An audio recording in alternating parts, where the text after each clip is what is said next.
Okay guys, so today I want to be showcasing a black yellow Luffy deck profile. I wanted to make this deck today just to show it. I think it's really fun. I've been playtesting it a lot and I really enjoy it. I will play it a little bit in the upcoming weeks. I currently won't be able to play it because I'm letting a couple of my friends who are new to the game into learning the game as well. So I'm letting them borrow Goria, and I don't have replaceable cards for that deck and this deck. So I'm just going to make this deck profile real quick to show you guys, and I hope you guys have fun with it. First things first, this Luffy, one of the rules for him is that if any face-up cards were to be added from your life to your hand, you would just go to the bottom of the deck instead. And then his ability is whenever you put 2 Dawn under him, you can activate main, trash 1 card from your hand, mandatory effect for cost. If you have 0 life, you can add up to 2 characters with the cost of 5 from your hand or trash to the top of your life in any order. So there's that. There's a lot of combos and lines. There's not a lot. It's very fun. But the goal of this deck is that you will want to get to 0 life as fast as possible. So until EBO1 comes out, this deck is not at its full power. So we'll just play with what we have. So the first 4 cards or 8 cards I will showcase is the Searchers. We play 4 of the Three Brothers Bond. It allows you to look at the top 5 cards of your deck and reveal 1 Sabo, 1 Ace, or 1 Monkey D. Luffy with the cost of 5 or less and add it to your hand, and then place it in the bottom of your deck in any order. And the trigger is the same thing. So you want to be looking for any of the brothers, and you probably won't whiff. Probably 95% of the time you won't miss. Maybe even more than that. But you need to kind of find the pieces that you're given, and you're just trying to find the other pieces you want. I prioritize looking for Sabo because I think he's the best brother, and then Ace, and then Luffy is the least. So another 4 Searchers I play is Garp. Does the same thing. He has 1K counter. Sometimes you have leftover Dawn if you go first or second, and you can put some Dawn under him and swing for 5 or 6. So yeah, this is the first 8 I would play. Next up to the best brother, 4 of the baby Sabo or kid Sabo.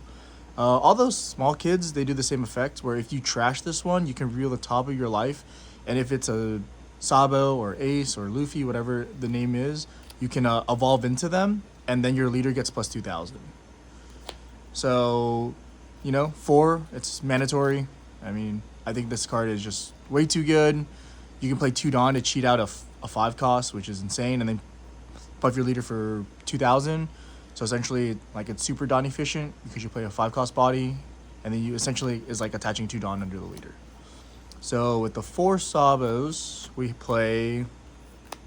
This deck is not blinged out. I'm sorry, but the 4 Sabos, we also play 4 of the blocker Sabo, the black 5-drop blocker. This card is the best card in the game, especially in this deck.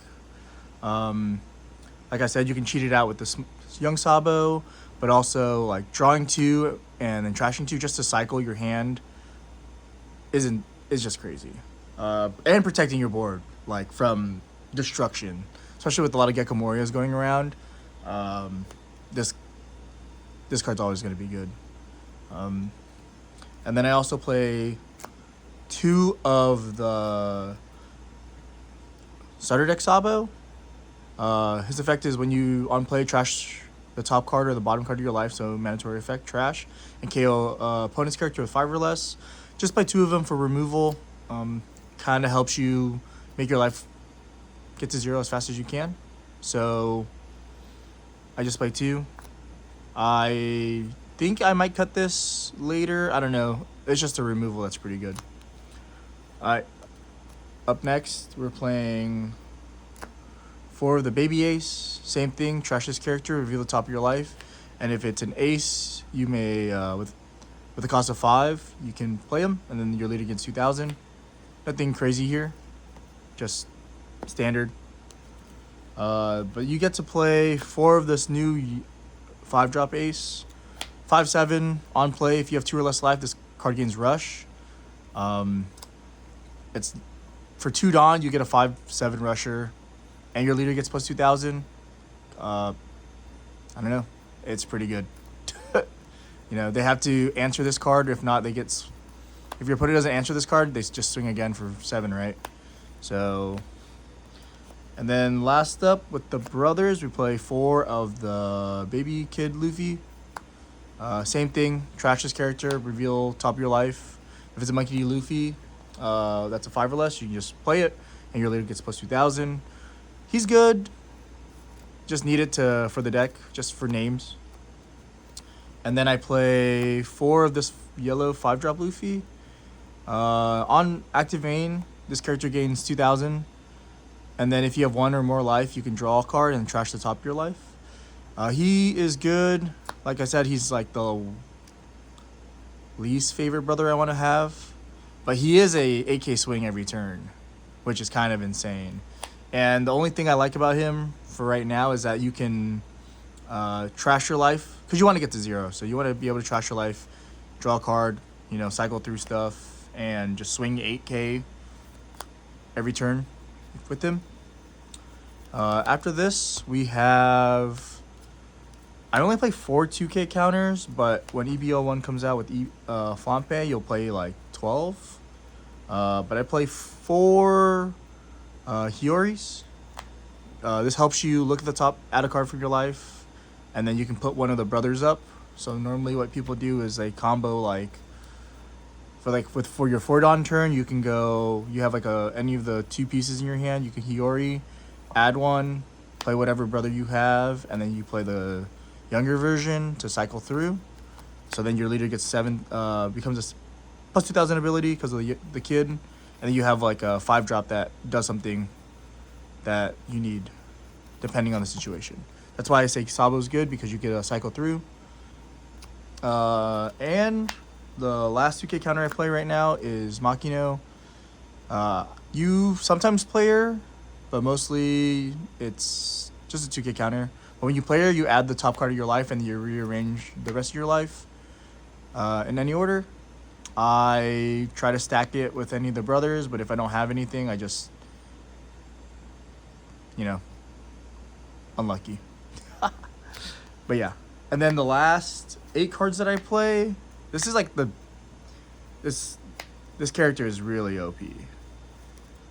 We play 4 Gecko Moria. You know how Gecko Moria right now plays, like, you can play Helmeppo and Rob Lucci. You know, they reduce and they kill. This is the same thing, but imagine if you were at 10 Dawn, because you don't play this on 8, you play this on 10. You equip 2 Dawn under your Luffy when you're at 0 life. You pick the brothers that you have, you know, that you cycle through. So normally I pick Sabo and I pick the Ace. I put them into my life, and then I play the Gecko Moria on 10. And with Gecko, I play out Young Ace, Young Sabo. So now my leader, and then I use the effects. I trash them. So I play the Ace out, and I play the Sabo out.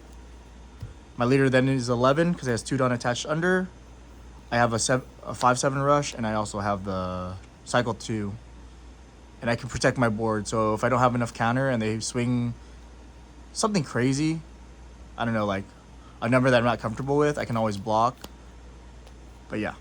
So this Gecko Moria literally can play any brother out. He also plays out... I also play 4 Porcelino. This is just a flex card because I don't have another 2k counter that I would like to play. I'd rather just play this out because I can also, in dire times with Gecko Moria, I can play out Porcelino, and then I could play Kid Sabo and just have 2 blockers. You know, be a 7k on your opponent's turn and 9k on my turn. Have 2 blocks, which is pretty good. But yeah. But when EBO1 comes out, these cards get cut out for Flampe. She literally just helps me get to 0 faster. Yeah, and that's the deck right now. I really don't have a script. Kind of winging this right now on my lunch break. But what I also like, I don't know, the combo I like to do is just always try to find the brother you want. It's just 5/7. best brothers, cycle through. 2 Donna attach under your leader. Activate their effects. By the way, the plus 2000 is until the end of your opponent's turn. So when you attack, it becomes 11 if you use 2 brothers, and then on like their turn, it's a 9. And not a lot of characters like can be able to swing into this. Like a 9k body is just really hard. Imagine Whitebeard having 8k all the time with 9beard, but now imagine this with just it's just crazy, dude. It's just crazy. However, if you want to beat this deck, I highly recommend learning to starve them. It's a weird concept of the game, but that's what I did. I think the video will be up in a couple days, or will be up depending on when you watch this. But I just try to starve out Black Yellow Luffy. I was playing Katakuri that day, but starving them out, not letting them get to 0 life helps. You know, it's just they just struggle right now if they don't get to 0. So hopefully this deck will help you. I don't know, just make it. Hope you play it and have fun with it as much as I have been testing with it. So yeah, that's my quick deck profile right now. I hope you guys enjoy. Don't forget to like, comment, and subscribe, and I hope to see you guys around. Thank you.